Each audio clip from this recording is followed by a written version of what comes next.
కానీ మిషనరీ కానీ ఇతరత్ర ఏదైతే రిక్వైర్మెంట్ ఉందో వాటన్నిటినీ ఈ రాష్ట్ర ప్రభుత్వ పక్షాన అక్కడ చీఫ్ సెక్రటరీ గారితో మిగతా ముఖ్యులతో మాట్లాడి తప్పకుండా ఈ ప్రభుత్వం నుంచి సహాయ సహకారాలు అందిస్తుంది అని మీ ద్వారా ఆ విపత్తులో చిక్కుకున్న ప్రతి ఒక్కరికి తెలియచేయటం జరుగుతుంది.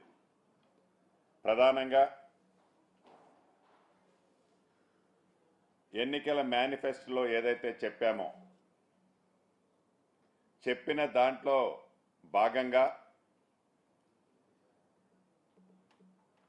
జాబ్ క్యాలెండర్ ప్రకటిస్తామని చెప్పాం.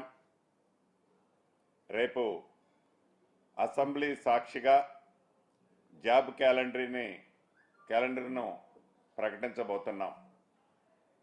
ఆ వివరాలన్నీ అసెంబ్లీ సాక్షిగా యావత్ తెలంగాణ రాష్ట్రంలో ఉన్న నిరుద్యోగ తమ్ముళ్ళకి చెల్లెమ్మలకి తెలియచేయనున్నాం. రెండవది, గడిచిన 10 సంవత్సరాలలో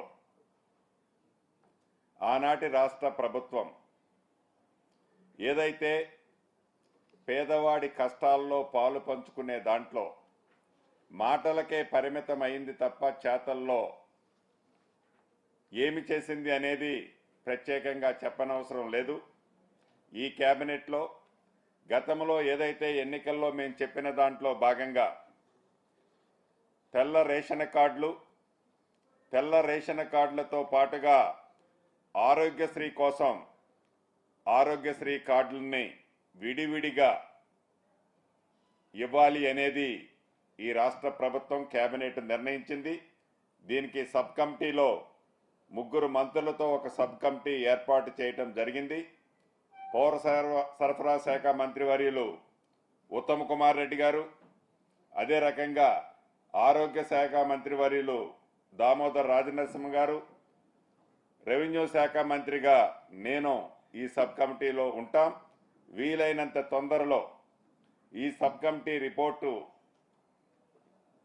నివేదిక గవర్నమెంట్కి ఇచ్చి ఆ విధి విధానాలు ఫైనల్ చేసి తప్పకుండా అనుకున్న ప్రకారం ప్రతి పేదవాడికి, అర్హులైన ప్రతి పేదవాళ్ళకి ఈ రాష్ట్ర ప్రభుత్వం తెల్ల రేషన్ కార్డు, అదే రకంగా ఆరోగ్యశ్రీ కార్డును కూడా ఇవ్వాలని ఈరోజు గౌరవ ముఖ్యమంత్రి రేవంత్ రెడ్డి గారి సమక్షంలో జరిగిన కేబినెట్లో నిర్ణయం తీసుకోవడం జరిగింది. అదేవిధంగా ఏదైతే గతంలో చూసాం, ఎవరెవరికో క్రీడల్లో పాల్గొన్న వాళ్ళకి ఆనాటి ప్రభుత్వం సహాయ సహకారాలు అందించిందని గొప్పలు చెప్పుకొని మాటలకే కొంతమంది విషయంలో పరిమితమైంది. కానీ ఈనాడు ఇందిరమ్మ రాజ్యంలో క్రీడాకారులు ఏషా సింగ్ గారు, అదే రకంగా నిఖత్ జరీన్, మహమ్మద్ సిరాజ్కు హైదరాబాదులో ఒక్కొక్కరికి 600 చదరపు గజాల ఇంటి స్థలము కేటాయించేందుకు మంత్రివర్గం ఆమోదం తెలిపింది. నిఖత్ జరీన్కు, సిరాజ్కు గ్రూప్ 1 స్థాయి ఉద్యోగాలు ఇవ్వాలని నిర్ణయించడం జరిగింది కేబినెట్లో.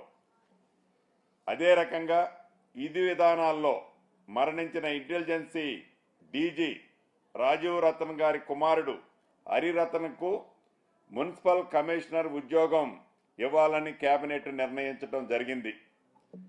అదేవిధంగా ఇటీవల విధి నిర్వహణలో చనిపోయిన అడిషనల్ డీజీ పి మురళీ కుమారుడికి డిప్యూటీ తహసీల్దార్ ఉద్యోగం ఇవ్వాలని కూడా కేబినెట్లో నిర్ణయం తీసుకోవడం జరిగింది. అదే రకంగా మా సోదరుడు సహచర మంత్రివర్యులు పొన్నం ప్రభాకర్ గారు ఆనాడు ఆ ప్రభుత్వంలో ఆ గౌరవెల్లి ప్రాజెక్టు పూర్తి చేసి సుమారు 2000 ఎకరాలకు నీరియాలని చాలా పోరాటం చేశారు. 2 లక్షల ఎకరాలకు నీలియాలని పోరాటం చేశారు.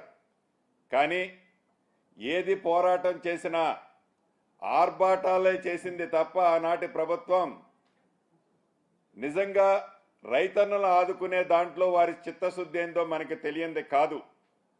ఈనాడు ఈ Gouravelli project left canal right కెనాల్ని కంప్లీట్ చేయటం కోసం ఆనాడు వాళ్ళు ఏదైతే ఆర్భాటంగా శాంక్షన్లు చేసిన ఎస్టిమేట్లలో ల్యాండ్ ఎక్విజిషన్ లాంటి కాంపోనెంట్లు కూడా పెట్టకుండా ప్రాజెక్టులు కేవలం వర్కుల కోసమే పెట్టిన సందర్భం మనం చూసాం.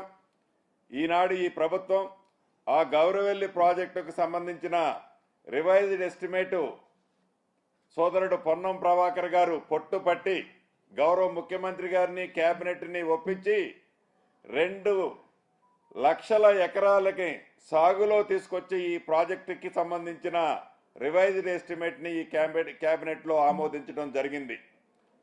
అదే రకంగా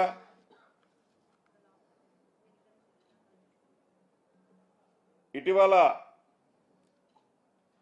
గవర్నర్ గారు ఏదైతే 2 ఎమ్మెల్సీలకు సంబంధించినది ఫైలు తిరిగి ప్రభుత్వానికి వెనక్కి పంపడం జరిగింది. మళ్ళీ ఈ కేబినెట్లో పెద్దలు కోదండరామ్ గారిని అదే రకంగా అమీర్ అలీ ఖాని గారిని ఇద్దరు పేర్లని రికమెండ్ చేస్తూ ఎమ్మెల్సీలుగా మళ్ళీ గవర్నర్ గారికి ఫైలు రికమెండ్ చేసి పంపటం జరిగింది ఈ కేబినెట్లో. ఎందుకంటే మీకు తెలియంది కాదు, కోదండరామ్ గారు ఆనాడు తెలంగాణ రాష్ట్ర సాధన కోసం, తెలంగాణ ప్రజల మనోభావాల కోసం ఏ రకంగా ఉద్యమాన్ని ఉవ్వెత్తున తీసుకెళ్లిన ఆ మహానుభావుడికి ఆనాటి ప్రభుత్వం ఎంత గౌరవం ఇచ్చిందో మనకు తెలియంది కాదు. ఈ ప్రభుత్వంలో కోదండరామ్ గారికి తప్పకుండా ఒక సముచిత స్థానం ఇవ్వాలని మళ్ళీ తిరిగి వారిని అమీర్ అలీ ఖాని గారిని కూడా సభ్యులుగా రికమెండ్ చేస్తూ కేబినెట్ ఈరోజు మళ్ళీ గవర్నర్ గారికి రికమెండ్ చేయడం జరిగింది.